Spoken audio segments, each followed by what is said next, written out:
Hey everyone, John here, and just wanted to show you my home theater PC build. I built this computer itself around almost a year ago. I think it was October of 2010, somewhere right around there. I didn't really do much with it at the time. I built it more just to play with it. I was working for a tech company and got the parts for super cheap, so I decided to just, mess around with it, do whatever I can, and I finally decided that I was going to go ahead and build a home theater PC. When I moved and I knew that I needed to do something with this box, I didn't have cable, so I thought home theater PC would be the best thing to do. So, looking at it, first off, this is not what you should do with cable management. This is probably not the best, but I play with it so much and get in it, I just was like, forget it. I don't care if it looks pretty or not, as long as it's working. So, to look at this, just want to show you a few things that I got. Down in here, I've got an Intel i3 chip, I believe 530, I think it is. I think it's 2.9 gigahertz, dual core, but it does have the, can't remember what it's called. Basically, it gives you two more virtual cores that you can use. The Asus you can see here, and let me try to see if I can find the model number. There it is. Reflection is not helping it. There we go. P7 H55M Pro. And the reason I bought this motherboard is because with the i3 chip, what that allows us to do is I don't have to have a video card. The i3 chip automatically has an integrated video on it, so I don't have to use a video card at all. And if I move it around here, you can see on the back panel that I have HDMI already. You can see DVI, has everything I need. It's got 6 USBs, nothing special. They're USB 2.0s. Here's the audio, if I wanted to ever hook anything audio up to it. So not too bad. Pretty simple stuff. If you look up here, here's my DVD burner. I also have another DVD here that's not plugged in. And when I purchased it for like 10 bucks, 15 bucks at Fry's. Didn't realize I didn't purchase the burner, which is my own fault, whatever. Here are my hard drives. Here I have a 500 gig WD. I believe this one is a 2 terabyte, I think Seagate.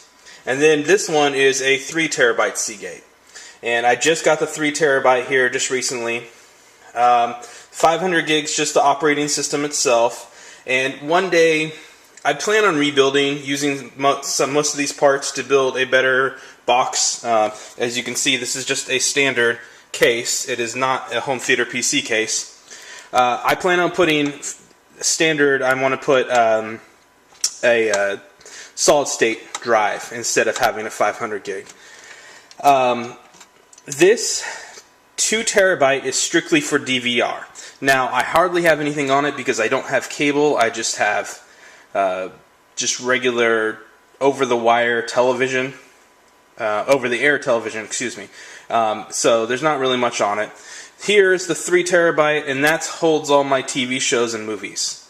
I wanted to keep all the data separate from this hard drive itself.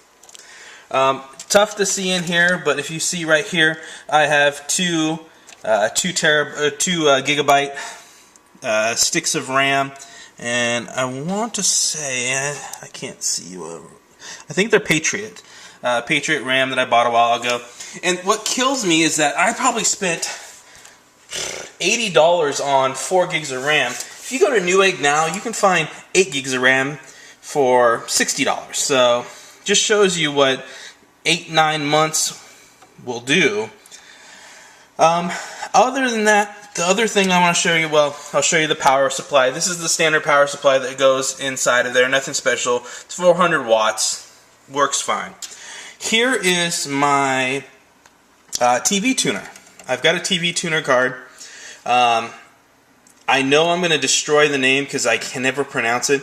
Hapuij, I always destroy that name. But it is a dual tuner, and if you look over here, you can see right here is my TV going in, and then if I had, you know, satellite or cable, I could put it in here as well. Coming back over to this side. So I basically have a DVR, which is nice. If I were to get another antenna, I could put another antenna over here as well. Pull, you know, channel 10, it'd be 10.1 or 10.2, whatever, and then be able to do dual recording. Because right now I only can record off of this, and if I'm recording off of this, that means I can't watch TV. So I have to do it when I'm not home. So if I get cable, it will help because I can put it in this other over here and be able to do it. It won't be a problem. Other than that, that's just basically my setup. The case is, I don't even know what the brand of the case is. It's a generic case. You can see it. Nothing spectacular. What I plan on doing is I plan on buying a real home theater PC case. I'm going to put a good power supply in there. I'm going to probably use the motherboard and the chip and the RAM in that new one and this. I would love to get the Infinity 4 from Syntron cable card converter, which would be awesome, but of course I'd have to have cable to do that. It'd be great to be able to do that, you know, down the line, be able to put a solid state drive in instead of this. There's a bunch of things I'd like to do, but eventually I'd like to build this up for to become the server for the home theater, which would be awesome. The only downfall is if you look, I've only got room for 1, 2, 3, 4. I guess I could try to stick some stuff up here if I wanted to for hard drives to put my data on. So, anyways, just a quick view of what I've got set up in here. Nothing spectacular. It is functional. It works great.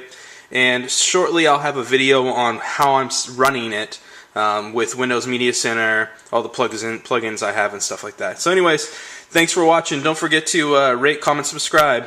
YouTube.com/benchmob31. Thanks, guys.